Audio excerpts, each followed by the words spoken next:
municípios, mudado estados, mudado nações.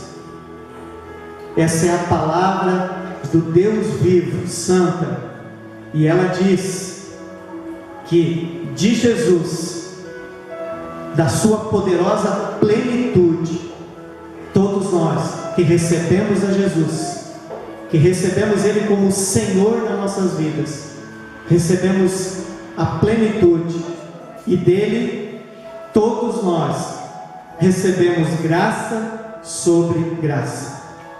Senhor, nós somos e decidimos ser o solo fértil, a terra fértil, que recebe a palavra, a semente, e nós decidimos que nós somos o solo fértil, e que a semente vai produzir, Senhor, vai produzir segundo a espécie, e nós vamos dar frutos, porque a semente é o Espírito Santo dentro de nós, e nós vamos dar frutos do Espírito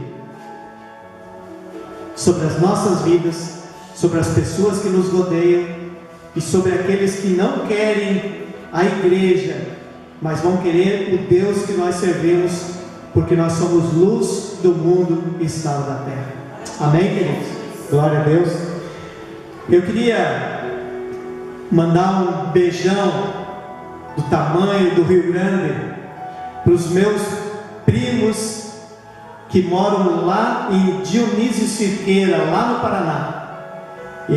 Pelo Facebook a gente entrou em contato, e como é bom saber que os meus parentes, os meus familiares, eles estão servindo a Jesus Cristo. Eles fazem parte lá da Quadrangular, são obreiros lá em Dionísio Cerqueira, no Paraná. Amém? Tem meu primo que eu ainda não conheço, filho da Osmilda, mas ele está ouvindo a palavra, são obreiros lá na igreja, e eu fiquei muito, mas muito feliz quando eu soube de tudo isso. Amém? Aqui em Bom Retiro do Sul, a minha tia, as minhas primas, a tia Irene, hoje a minha prima a Tânia está de aniversário, e a gente sabe que ela tem passou por um problema de enfermidade, mas hoje está na igreja também, na Quadrangular também, são obreiros, e eu fico feliz porque a minha família também está servindo ao Senhor Jesus, até aqueles que eu não sabia, mas hoje estão, e a gente fica feliz com isso. Amém, queridos? Glória a Deus. Um beijão para o pessoal lá de Campinas, de São Paulo, pastor Valdo, pastora Bárbara. Amém? Em breve, uma igreja lá em Campinas, da graça de Deus. Aleluia, glória a Deus. E a todos os amigos que a gente tem espalhado pelo Brasil e até fora do Brasil, lá nos Estados Unidos, em Washington, meu amigo, o pastor Prudêncio, que também eu ouço as lives dele, ele ouve as do ministério. Amém, queridos? E a gente vai fazendo amizade nessa carreira que a gente está propondo, está em Cristo. Amém, queridos? Glória a Deus. Amém? Um beijão no seu coração que veio, mesmo que amanhã tem feriado. Fiquei feliz em ver você. Na verdade, hoje eu preparei o meu coração para estar só eu e o pastor Ademir aqui, e as nossas famílias. De verdade, eu preparei. Então, quando a gente prepara, a gente fica feliz quando os outros vêm. Amém? Muitos estão de feriado, visitando os parentes, e é bom a gente tirar um tempo para estar em comunhão. Amém, queridos? Diz comigo: eu sou uma terra fértil. Sabe, queridos, a palavra de Deus diz que existe 4 tipos de solo. E quando está falando de solo, depois ela dá a explicação, e ali fala de coração. E a Bíblia diz que existe um solo que ele recebe a palavra, mas a palavra não penetra. E a Bíblia diz que fica à beira do caminho. Olha bem, se eu agora der um valor financeiro para você, e você colocar no bolso, e você sair pela estrada, e se você não quiser, você começa a deixar isso na beira do caminho. Adiantou alguma coisa eu te dar aquele valor financeiro? Não adiantou de nada. Mas talvez uma outra pessoa que vai passar ali vai pegar e vai dar valor para aquilo. Amém? Existe um outro solo que diz que a palavra até entra, mas existe muita rocha, existe muita mágoa, existe muito ressentimento, existe muitas coisas que impedem da palavra criar raiz. E diz que vem o sol e seca a raiz por falta de umidade. Nós sabemos que a umidade é o Espírito Santo, a água é o Espírito Santo, amém? Então quer dizer que o Espírito Santo não entrou naquela vida. Há uma outra que até nasce, mas é abafada pelos espinhos. Pelos espinhos. O que é o espinho? O espinho, para a árvore que tem o espinho, é um sinal de proteção. Mas para quem vai tocar na árvore é sinal de dor, porque o espinho, ele penetra. Há espinhos que quando ele penetra no corpo do ser humano, além da dor, ele ainda tem tipo um veneno, tem alguma coisa que ele infecciona. Ou o corpo mesmo cria os anticorpos ali, os glóbulos brancos, para combater aquele corpo estranho que está ali. Mas a palavra diz que no meio dos espinhos é abafado. É abafado. Mas enfim existe a boa terra. Nós somos a boa terra, queridos. Nós somos a boa terra. Só que nós decidimos ser a boa terra. É nós que decidimos ser a boa terra. Você pode pegar as palavras que nós temos no YouTube, eu tenho no Facebook, e você pode rever elas. Você pode rever elas, se elas são ou não as boas novas. Se elas são aquilo que te leva a uma semente de qualidade. Eu estava conversando com o pastor Ademir ontem. Antigamente, hoje a gente já fala em antigamente, né? 20, 25, 30 anos atrás, já é antigamente para mim, né? E quando meu pai ia plantar milho na lavoura, ele não precisava comprar uma semente selecionada. Ele podia no galpão mesmo, na hora na roça, na hora de colher o milho, ele separava as espigas mais grandes, que tinham uma qualidade melhor, ele separava, deixava num lugar, e aquela era a semente para o plantio. Hoje, se você fizer isso, não dá nada. Hoje você tem que comprar uma semente selecionada. Você tem que colocar muito adubo, muita ureia, muitos defensivos agrícolas e insumos de agrotóxicos para proteger. E sabe, queridos, que um saquinho pequeno de 20 quilos de milho, ele tem um valor muito alto. As coisas se tornaram tão difíceis para algumas coisas, e algumas coisas nos facilitaram. Amém? Deixa eu falar para você, nesta época tinha uma facilidade no plantio. Você plantava, dava, colhia. Mas se você queria falar com um familiar teu que estivesse no outro município, longe, você teria que marcar a hora na cabine lá da CNT, e tinha que marcar a hora, você ia lá, comprava a ficha, ia e conversava, e nossa, aquela alegria de estar junto e vendo aquele familiar. Hoje se tornou algo tão banal isso.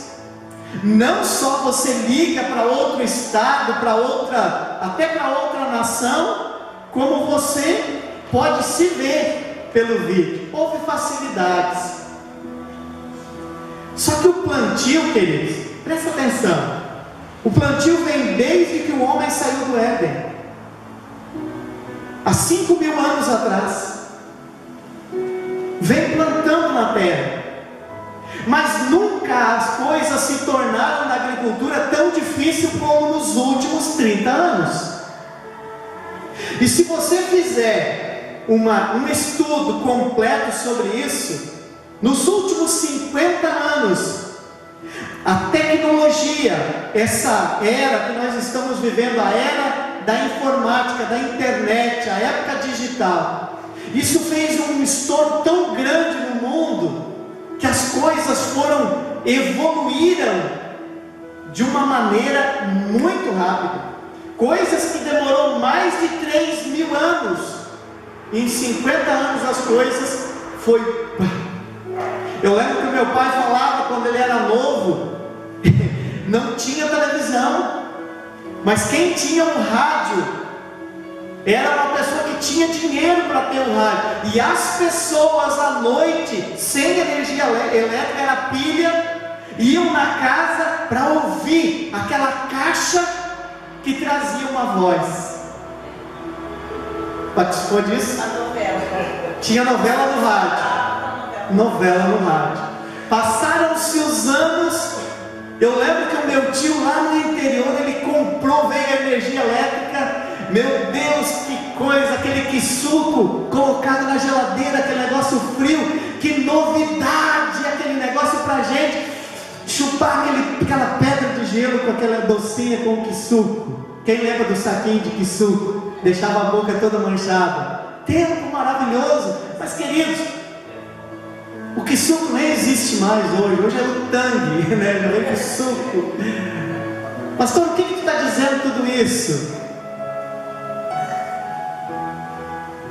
Que nós estamos vivendo um tempo da palavra de Deus que é o tempo abreviado.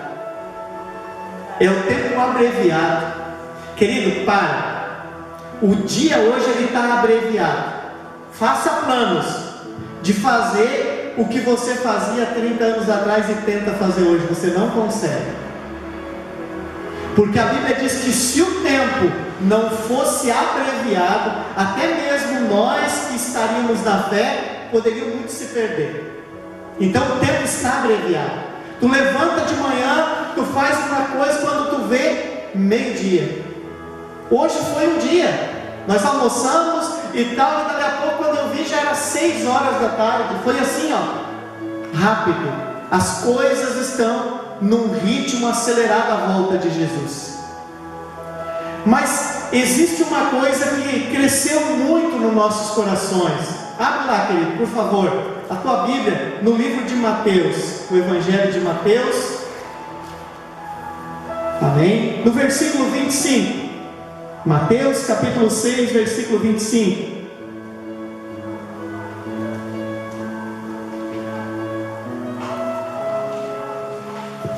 A palavra do Senhor, ela diz assim, no versículo 25: portanto, vos afirmo, não andeis preocupados com a vossa própria vida, quanto ao que haveis de comer ou beber, nem pelo vosso corpo, quanto ao que haveis de vestir. Não é a vida mais do que o alimento, e o corpo mais do que as roupas? Contemplai as aves dos céus, não semeiam, não colhem, não armazenam em celeiros, contudo o vosso Pai celestial as sustenta. Não tendes vós muito mais valor do que as aves? Qual de vós, por mais que se preocupe,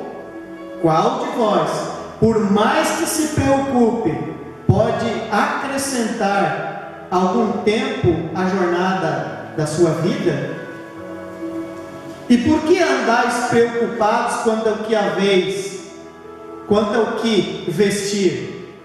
Observai como crescem os lírios do campo, eles não trabalham nem tecem. Eu, contudo, vos asseguro que nem Salomão, em todo o esplendor de sua glória, vestiu-se como um deles. Então, se Deus veste assim a erva do campo, que hoje existe e amanhã é lançada ao fogo, quanto mais vós, outros homens de pequena fé. Porquanto não vos preocupeis dizendo que iremos comer, que iremos beber, ou ainda, com que nos vestiremos? Pois são os pagãos que tratam de obter tudo isso. Mas vosso Pai Celestial sabe que necessita de todas essas coisas. Aqui é o ponto da pregação essa noite. Buscai assim, em primeiro lugar, o reino de Deus e a sua justiça, e todas estas coisas vos serão acrescentadas. Glória a Deus. Sabe, querido, no que eu estava falando antes? Na casa do meu avô tinha a cama e um roupeiro. Na cozinha era uma mesa feita por eles mesmos, com serrote de tábua, um fogão a lenha e banco. E se tinha filho de montão, era 11 filhos, 10 filhos, 13 filhos, 8 filhos correndo. E não se tinha verdadeiramente as preocupações que se tem hoje. Sabe, queridos, naquela época, foram épocas notórias, favoráveis a muitas coisas, foram difíceis para outras. Mas as famílias sentavam-se à mesa para tomar café. Havia-se respeito pelos pais. Eu não estou falando numa coisa geral, sempre tem as exceções, né, querido? Mas era diferente. Mas hoje, essa palavra, ela não precisa ser modificada. Eu não quero entrar nesse mérito que está esse bafafá no Brasil aí, e as pessoas dão ouvido e começam a debater aquilo que não precisa, né, querido? Vou debater se a Bíblia precisa ser atualizada, aonde que eu posso continuar pregando Jesus e deixar isso de lado. Para que eu vou dar ouvido para gente que não está fora do caminho, né? Mas presta atenção, querido, essa palavra aqui, ela é tão atual hoje, como no dia que ela foi escrita. Nunca existiu uma geração tão ansiosa, tão rebelde, tão prejudicada quanto essa. Sabe, queridos, se você estudar a fundo a palavra de Deus, você vai ver que a terra, ela não tem mais que 7.000 anos. Está na palavra de Deus. Aí, os pais ensinam a palavra de Deus, que é a verdade, as escrituras. Aí o filho é mandado ao colégio. Lá no colégio se ensina coisa para as pessoas que não usam nem no momento da sua vida. Tem coisas que são fundamentais, tem coisas que são para a vida toda, mas é sutil, algo que se ensina a mentira, coisa dos homens. Uma pessoa teve uma visão há 1000 anos atrás, há não sei quantos anos atrás, há 100 anos atrás, e aquilo se tornou uma verdade majoritária. E a mentira passa a tomar conta do coração das pessoas como se fosse uma verdade. Aí tu pensa bem, os jovens olham para os seus pais e vê os pais meio careta. Aí eles vão estudar porque eles se sentem melhores. Aí quando eles estão estudando, ensina-se que o homem veio de um macaco, que nós somos descendentes de um animal. E começam a implantar isso, e isso começa a fazer parte e ser a verdade daquela pessoa. Mas esse tipo de pessoa que dá ouvido a isso, a vida dela se torna completamente transtornada.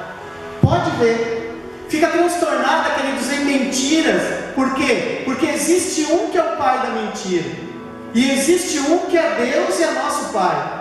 E quando nós damos as nossas vidas a Satanás como pai, ele tem prioridades, que é levar a pessoa a servir a ele. Porque muitas pessoas acham que o mal... Qual foi o dia que você viu uma arma parada no ar e matando pessoas?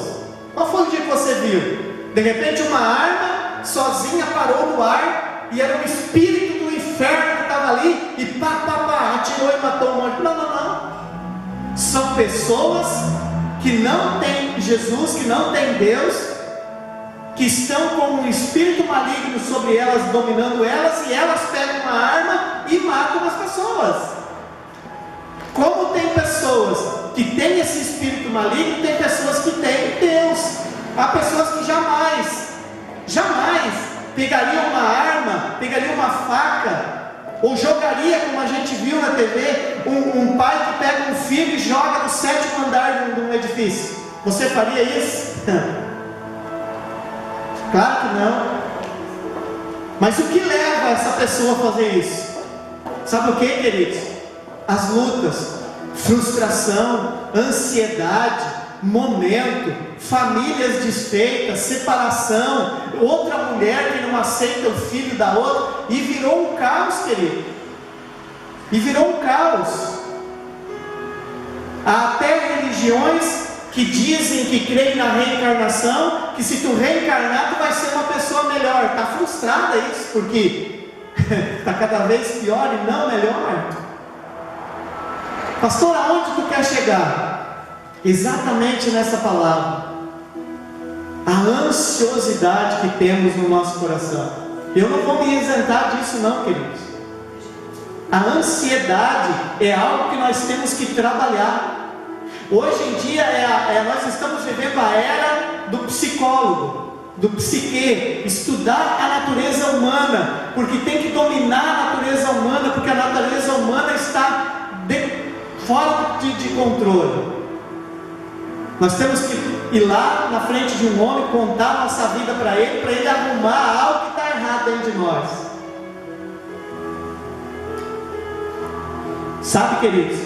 E tudo baseado no dinheiro. Daí nós corremos. Hoje não se faz, é difícil fazer pão com a mão. Hoje não tem mais nem a máquina. Você pega, coloca os ingredientes dentro de uma máquina e quando vê o pão está pronto. Só apita, pi, pi, pi, prontinho, quentinho. Só passar a nata. Mas, queridos, nós buscamos essas coisas. E é bom. É bom. Só quem tem um carro bem velho e compra um carro novo, sabe o que o carro novo oferece? Um conforto muito maior. Pastor, tu está dizendo que isso é errado? Não, queridos. Mas como pastor, eu preciso que você seja uma terra fértil para entender a palavra de Deus. Você tem que entender que agora você tem um pai. E este pai é Deus. E ele está dizendo aqui no verso 23 que não é para andar ansioso. No versículo 25, não andei ansioso sobre coisa alguma. Portanto, vos afirmo, não andeis preocupado, ansioso por a vossa própria vida, quanto ao que haveis de beber ou comer ou sobre vestir. Ele está dizendo, não para, querido. Para de buscar verdadeiramente isso e dar prioridade a isso. E ele diz no verso 33: buscai assim em primeiro lugar o reino de Deus. Uma pergunta para você, querido: o que é o reino de Deus? O que é o reino de Deus? Está aqui dizendo: buscar em primeiro lugar o reino de Deus e a sua justiça. Nos últimos 5 anos nós aprendemos aqui no ministério o que é a justiça de Deus. A justiça de Deus é independentemente do que você faça, independentemente da sua vida, mas sim da sua crença. Quando você crê em Jesus, diz 2 Coríntios capítulo 5 versículo 21, que Deus fez daquele que não tinha pecado algum a oferta por todos os nossos pecados, para que nele, em Cristo, nós nos tornássemos justos aos olhos de Deus. Então essa é a justiça, é crer 100% naquilo que Jesus fez na cruz. Mas o reino de Deus tem que ser buscado. Você saiu da sua casa, você veio até aqui. Quantos quilômetros dá de Lomba? Dá mais de meia hora. O Vitor e a Dani fizeram mais de meia hora de carro para estar aqui. Eles não vieram aqui apenas para sentar na cadeira. Eles vieram buscar algo. Eles tiveram que sair das suas casas no domingo à noite e vir buscar. E isso está falando agora, queridos, de uma decisão minha e sua. Está falando de uma decisão de buscar este reino de Deus. E a Bíblia diz que o reino de Deus, ele entra dentro de você. Porque a Bíblia diz: o reino de Deus está mais próximo de você do que você possa imaginar. O reino de Deus, na verdade, está dentro de vós. A palavra diz isso. Então, quem é que vem morar dentro de nós? O Espírito Santo. Então, o reino de Deus é o Espírito Santo. Glória a Deus. O reino de Deus é o Espírito Santo. Só que, queridos, quando nós falamos de terra, nós falamos em plantio, a palavra de Deus também fala em casa. Sobre a terra você constrói a sua casa. E a Bíblia diz que nós podemos construir a nossa fé espiritual sobre a areia, que é sobre as nossas obras, sobre a justiça humana. Ou nós podemos construir a nossa casa espiritual sobre a rocha da verdade, sobre a rocha do Evangelho, das boas novas, que é Jesus. E daí a Bíblia diz que tanto para quem construiu a casa sobre a areia, como quem construiu a casa sobre a rocha, a mesmo vento, a mesma tempestade, a mesma chuva vai vir. Mas é sobre o que você colocou a sua fé, de que maneira você colocou a sua fé, que vai determinar a tua casa cair ou não. Amém, queridos? Só que eu tenho trazido isso nos últimos tempos. Muitos de nós chegamos em Cristo e foi construído um alicerce em que partes era da areia e partes era da rocha.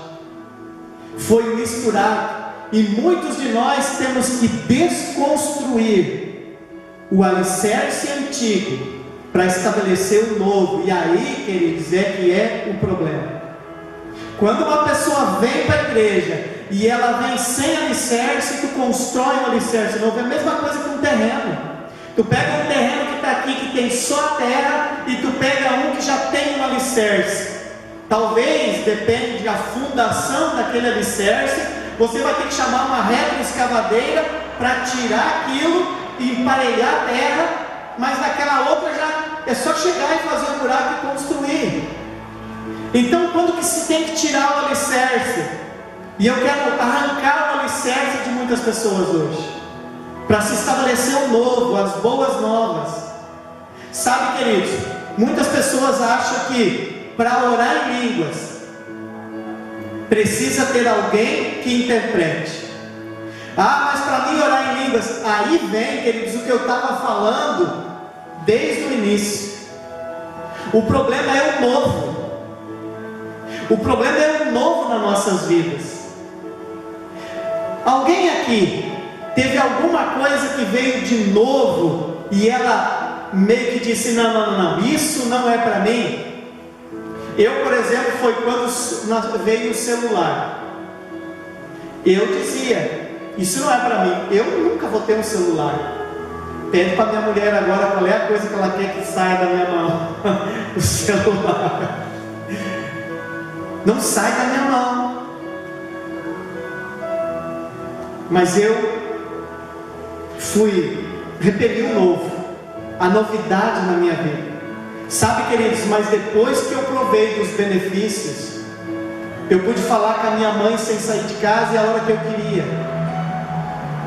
Assim, mais ou menos é o orar em línguas.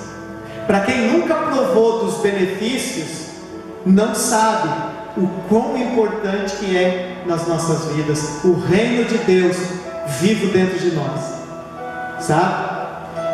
Quando um casal ele está começando o relacionamento, ele está se descobrindo os dois, eles estão se conhecendo. Agora, depois que estão casados há 10 anos e já têm filhos, muitas vezes a luz pode estar apagada, mas quando um fala, se conhece a voz, por causa do relacionamento.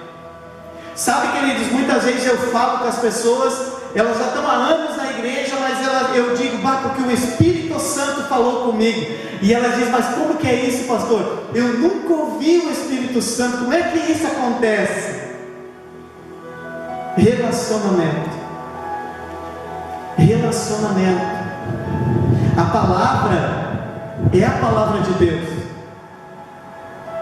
É a palavra de Deus. Agora, no relacionamento, a conversa, e um compreende a voz do outro no diálogo. Então, quando eu vou à palavra, e eu tenho o reino de Deus dentro de mim, e eu tenho relacionamento com o Espírito Santo, quando eu vou ter um diálogo na palavra, eu falo com ele e ele fala comigo. E não existe como vencer a ansiedade se não é com a palavra de Deus. Porque conhecereis a verdade, e a verdade vos libertará. Tem pessoas que chegaram na igreja e já ouviram isso 1 milhão de vezes, mas nunca conseguiram que esse versículo se tornasse verdade na vida delas, e não houve libertação. Por quê? Por causa do alicerce. Por causa do alicerce errado que está construído. Queridos, tu não pode jamais dominar o Espírito Santo, mas você domina o dom. E o dom e o chamado são irrevogáveis.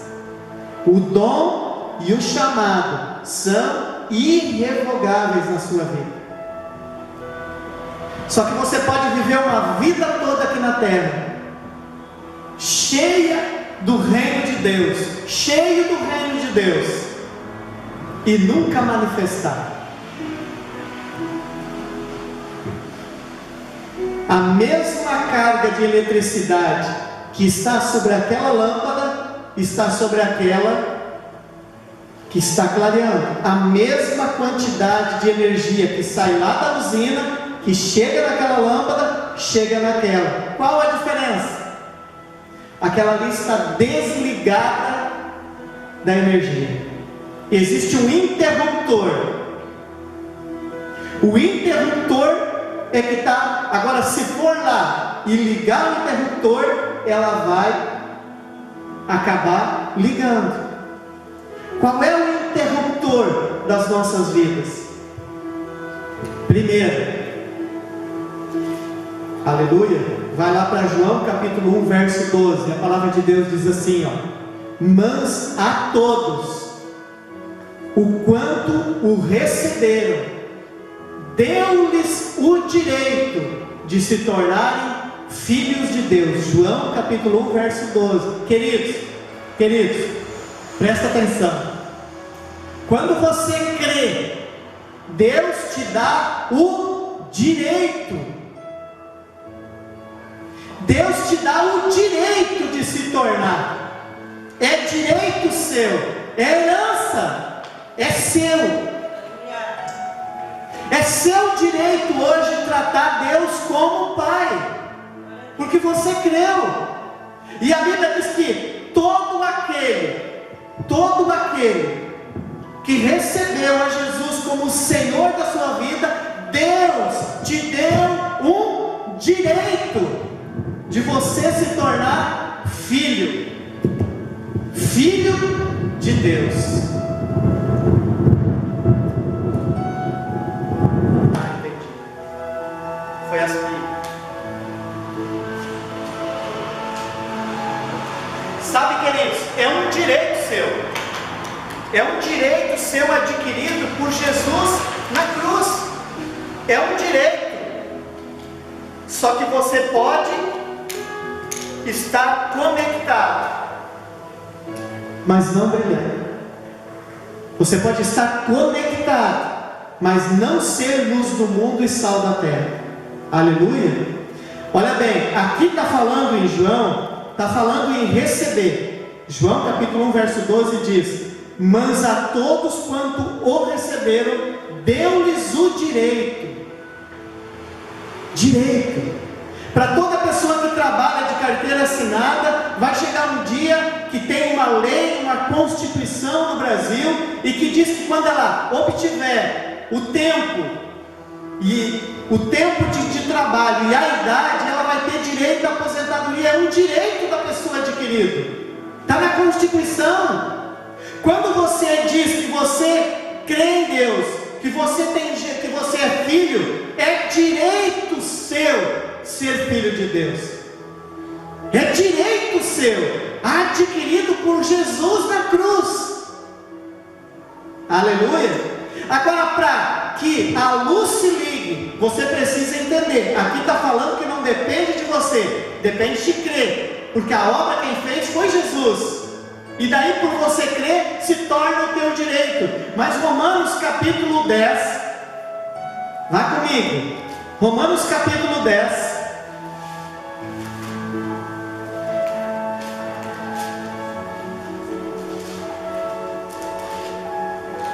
aí você quer ligar isso na sua vida.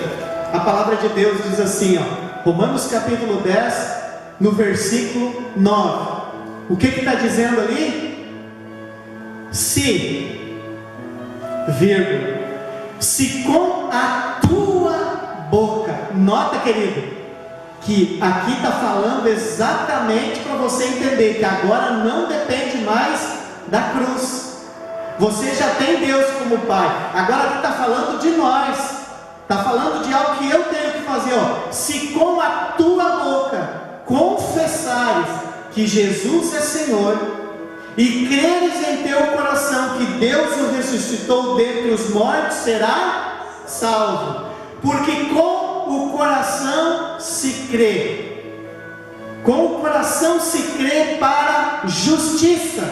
Colocai em primeiro lugar o reino de Deus e a sua justiça. Porque com o coração se crê para a justiça, e com a boca se confessa para salvação. Então, o crer que o Espírito Santo está dentro de você, agora você precisa usar a sua boca e confessar que você é filho, que você é herdeiro, que você tem direitos, e automaticamente o Espírito Santo, ele tira a ansiosidade do coração, e é algo que você tem direito, porque está aqui no testamento, queridos, que ele deixou, que não é uma coisa que você precisa batalhar e conquistar, é direito seu e é herança. E quando você coloca o reino de Deus e a sua justiça, todas as demais coisas te são acrescentadas.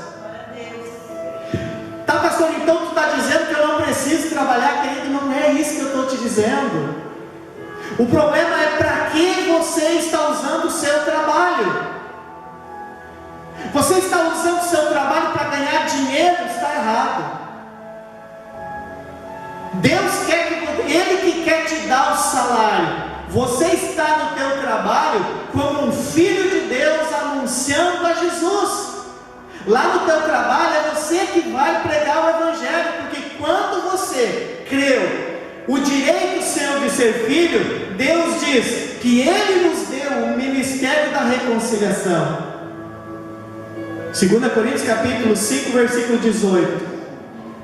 E Ele diz que Ele nos comissiona a ir por todo mundo e pregar o Evangelho a toda criatura. Quando você vai para o teu trabalho e você coloca o reino em primeiro lugar, e você se coloca debaixo da palavra, e você começa a anunciar, talvez para o vizinho do lado seja um valor, para ti vai ser menos, vai ser diferente.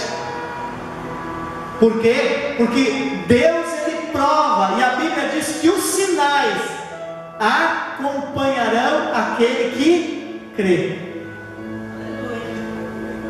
eu não posso falar coisas que eu não tenho permissão. Esses dias eu fui visitar um empresário do ministério, e ele alugou uma sala para botar sua empresa, e as outras salas estão vazias, e era um preço aluguel. Aí o cara foi lá, deu falando com o dono do prédio, para ele fez uma grande diferença no aluguel. Você entende, queridos? Por quê? Por causa de ser filho do reino. Esses dias um outro empresário que está vendendo na rua, ele estava trabalhando e veio aquele negócio, aquela seta do diabo na mente. Veio a seta inflamada do diabo na mente dele. Lembra que eu preguei domingo passado? O diabo ele lança dardos inflamados, aquelas flechas com veneno na ponta. Veio na mente dele, mas o que ele faz? Ele usa o escudo da fé, não permite, e daí ele pega e começa a declarar o que é dele por herança, a palavra de Deus. Amém? O diabo sempre vai fazer isso, queridos. Ele vai lançar as mentiras dele e tentar te parar. Mas quando você tem relacionamento, você sabe que você é filho. Você sabe que você é filho. Você sabe os direitos que Jesus conquistou para ti. A Bíblia diz que você está se sujeitando a Deus, resistindo ao diabo, e ele fugirá de vós. Aleluia, queridos. Você precisa se posicionar como filho. Você que tem filho, quando o teu filho está com fome, quando ele quer alguma coisa, ele chega e te diz: pai, tu tem dinheiro para comprar isso? Ou ele chega e diz: pai, me dá aqui um pedaço de pão? É isso que ele quer, queridos, que nós tenhamos essa intimidade com ele, que nós chegamos e falamos: Senhor, está escrito aqui na tua palavra, é direito meu, é herança, é direito meu, porque eu sou filho, porque eu sou teu filho. Aí quando você começa a ter essa intimidade com o pai, querido, de você tirar um tempo de estar com ele. Ah, queridos, eu vou falar uma coisa assim, ó, já tem dentro do ministério aqui, já tem pessoas dando testemunho da diferença que está fazendo na vida delas, aqueles 15 minutos de oração ao meio-dia e 15 minutos às 10 da noite. A diferença que está fazendo de estar com o pai. De estar com o pai. Sabe por quê, queridos? Olha o que eu estou falando desde o início, e eu queria chegar neste ponto. O novo de orar em línguas, para muitas pessoas é novo, e é uma consequência que vai ter na vida do cara, e uma sequência, mas lá na frente, a tua carne, ela não sabe do novo, e ela nunca vai conseguir entender. O teu intelecto, o homem natural, cada um de nós tem um homem natural, esse homem natural nunca vai compreender o que tu está orando em línguas. Automaticamente, com o passar dos dias, o teu homem natural vai dizer assim: para com isso. Lá no teu inconsciente, ele vai dizer: para com isso. E vai vir uma vontade de você parar. Por quê? Porque a tua carne não está vendo o resultado, mas o resultado está sendo naquele que verdadeiramente você é, no teu espírito. Porque nós somos um espírito que habita num corpo e possui uma alma. Nós já somos salvos com Deus. Mas quem é que é salvo e eterno com Deus? O teu espírito. E o teu espírito, quando está orando em línguas, ele está falando a língua dos anjos. Aonde que os anjos moram? No céu. A Bíblia diz que quando nós recebemos a Jesus como Senhor das nossas vidas, Ele nos fez entronizar nos lugares celestiais em Cristo Jesus. Como é que você entra nos lugares celestiais? Diz qual oração? Qual oração? Só que se você for ler a palavra, Daniel estava orando no mesmo instante que ele estava orando, o diabo sabia que ele estava orando e botou nas regiões celestes, e por 21 dias o diabo ficou trabalhando para não ter a resposta da oração, e ele se manteve orando. Agora ele não tinha o Espírito Santo dentro dele. Eu e você é diferente. Quando você diz Shuriel decantonás, o Espírito Santo tem uma conexão direta com Deus, porque Ele é Deus. Quando você está orando no Espírito, não existe demônio, não existe ninguém, nem você mesmo atrapalha o relacionamento do homem espiritual que você é com Deus. Por quê? Porque quando tu ora em línguas, tu não ora aos homens, mas tu ora a Deus, e em Espírito tu fala mistérios. Amém? Agora eu vou encerrar. No livro de 1 Coríntios, é o novo, querido, e eu gostaria muito que você provasse do novo de Deus, você provasse do reino de Deus, você provasse esse poder da justiça de Deus. Amém? Provasse disso. Amém? Olha o que diz 1 Coríntios capítulo 14, no versículo 2. A palavra de Deus diz assim, eu vou falar 2 versículos aqui, depois mais 2 versículos eu encerro. Amém? Diz assim, verso 2: porquanto quem se expressa em uma língua estranha não fala aos homens, mas a Deus. De fato, ninguém o compreende. Queridos, um alicerce que foi feito na minha vida é que quando eu estivesse orando em línguas, eu precisava de alguém que interpretasse. Aqui está dizendo que quando eu estou falando em língua para edificação, eu falo a Deus, não é aos homens, e ninguém interpreta, ninguém compreende. Amém, queridos? Glória a Deus. Ninguém o compreende, pois em espírito fala mistério. Verso 4: quem fala em uma determinada língua, a si mesmo se edifica. A si mesmo se edifica, mas quem profetiza edifica a igreja. Como que eu vou chegar aqui no púlpito e vou profetizar algo sobre a sua vida se eu não estou edificado? Como é que eu vou profetizar algo de Deus para a sua vida se eu não tenho Deus dentro de mim edificado? Aí a pessoa acaba falando do que está cheio do coração. O coração está cheio até de boas intenções, mas usa o nome de Deus para falar quando não é Deus, e daí vira panfletagem, não é profeta. Amém, queridos? Glória a Deus.